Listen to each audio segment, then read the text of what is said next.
Peace and blessings is real. First and foremost, I want to take this time and give all praises, glory, and honor to Yahweh through his only begotten Son, Yahweh Shai, for allowing this word to come out. And I hope you sincere brothers and sisters is edified by this word. And in tonight's word, man, I really don't have the exact title at the moment, but I will come up with the appropriate title as I complete this word and upload it. I hope you sincere brothers and sisters is in a good spirit tonight. I hope all is well for everyone that's tuning in to this word. Again, we give all praises, glory, and honor to Yahweh through his only begotten Son, Yahweh Shai, for allowing this word to come out. And I hope that this word definitely nourish the hungry souls, the spiritual hungry souls out there, man. We're going to come to you in the Ecclesiasticus and the Apocrypha, chapter 7. And it's really 4 scriptures that I want to bring out. Verses, it's going to be Ecclesiastes or Sirach, chapter 7, verse 1 and 2. And then we're going to close it out in verses 34. And the main point is going to be in verse 35. But in Sirach, chapter 7, verse 1, it reads, "Do no evil, so shall no harm come unto thee." Okay? That's a real cold-blooded scripture there. That's real heavy. Because when you look at it, man, it says, "Do no evil, so shall no harm come unto thee." So in other words, man, deviate from doing evil. Okay? Refrain from doing evil. And if you're able to do that, no harm will come unto you. Now, on the flip side, if you choose to do evil, then you have to understand harm will come your way. No matter who you are, please be mindful. When you do evil, there's a check, there's an invoice that's going to come to you that you're going to have to pay for that evil that you've done. So the best thing to do is simply do no evil. And if you're able to do that, no harm will come unto thee. Sirach chapter 7, verse 2, and it reads, "Depart from the unjust, and iniquity shall turn away from thee." So, in other words, man, disassociate yourself from anything that's unjust, whether it's the crowd that you keep, anything that's attached to you or in the vicinity of you that's considered unjust. Get rid of that. Okay? Because what's going to happen is, if you don't depart from unjust and you partake in the unjust, you congregate with the unjust and do what the unjust do, then you just got yourself a iniquity check coming your way. It's going to be a check. It's going to be a fat ass check in the mail, okay, with iniquity on it as your reward. You see? So far in the word, man, the message being conveyed is be as righteous as you can. Be the best law-abiding spiritual citizen that you can. And if you're able to do that, not only is no harm going to come your way, but iniquities as well going to turn away from you. Yeah. I mean, we living in the days of revelation, y'all, which means that the days of reveal is being revealed right in front of us. And not only that, it's a clear sign that we don't have this much time here on this place called Earth. Okay? So while you're on this earth, while the Lord is allowing you to still be on this earth, man, try to do some type of good. Try to do something spiritually productive, something spiritually uplifting, something spiritually beneficial.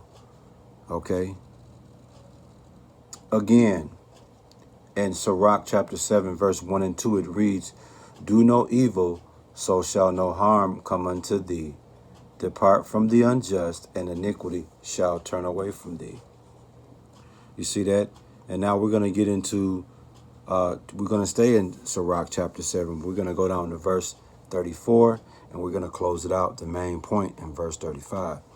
But in Sirach chapter 7, verse 34, it reads, fail not to be with them that weep, and mourn with them that mourn. You see that? So on top of being obedient, on top of being the best spiritual law-abiding citizen that you can be, on top of that, according to Sirach 7, 1 and 2, when you get down to verse 34, it tell you, fail not to be with them that weep. We both know when people are weeping, people are sad, people are dealing with pain, people are hurt. And we are not to shy away from those people when they're in that state. When people are in that weeping state, we are to get close to them. We are to be with them, to support them, comfort them during this time. What's some of the things that will make a person weep? Obviously, death, bad health. You find out someone's health has taken a chance for the worse. What's other things that make people weep? Pain, relationships, ending of relationships, ending of friendships, losing a job.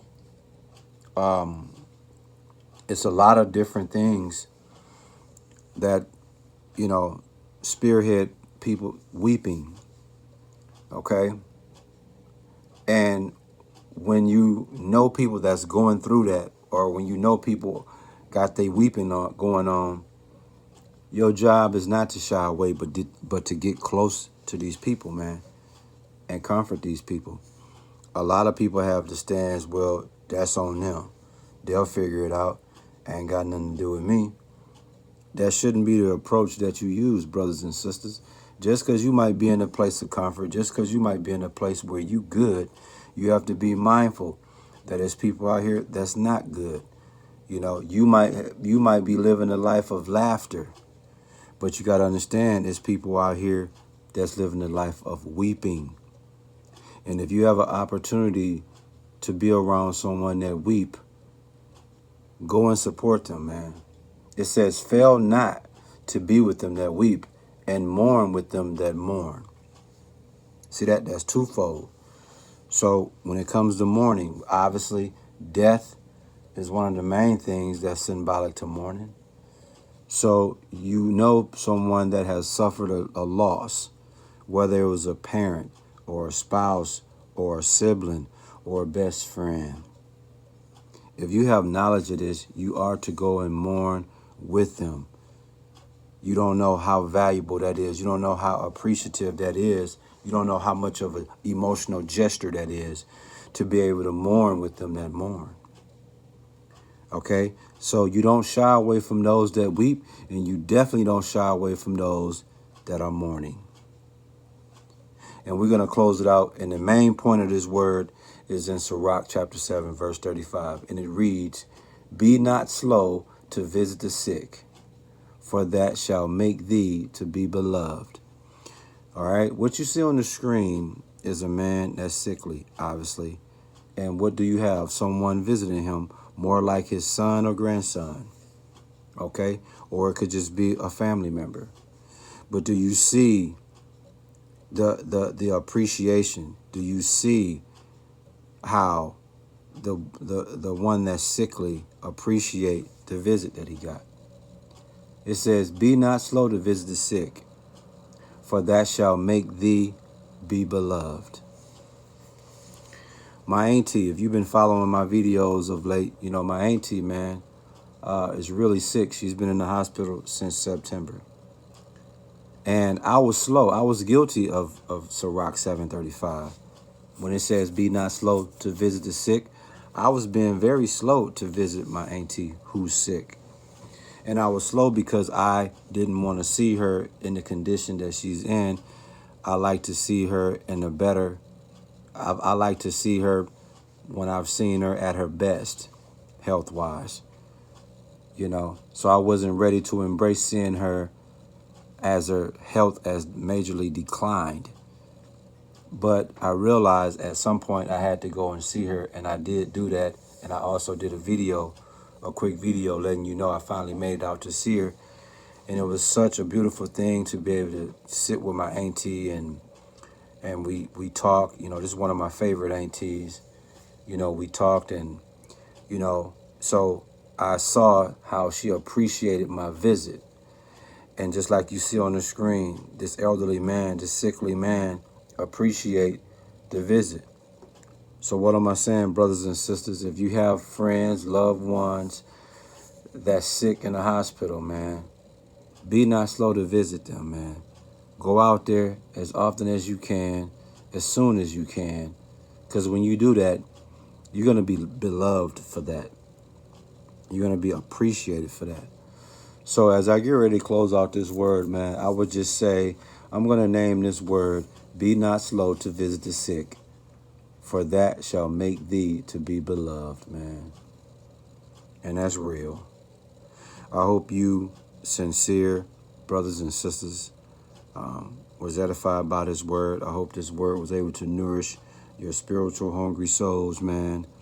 And we give all praises, glory, and honor to Yahweh through his only begotten Son, Yahweh Shai, for allowing this word to come out, man. Stay prayed up at all times and keep Yahweh first in everything through his only begotten Son, Yahweh Shai, in everything that you do, man. Shalom.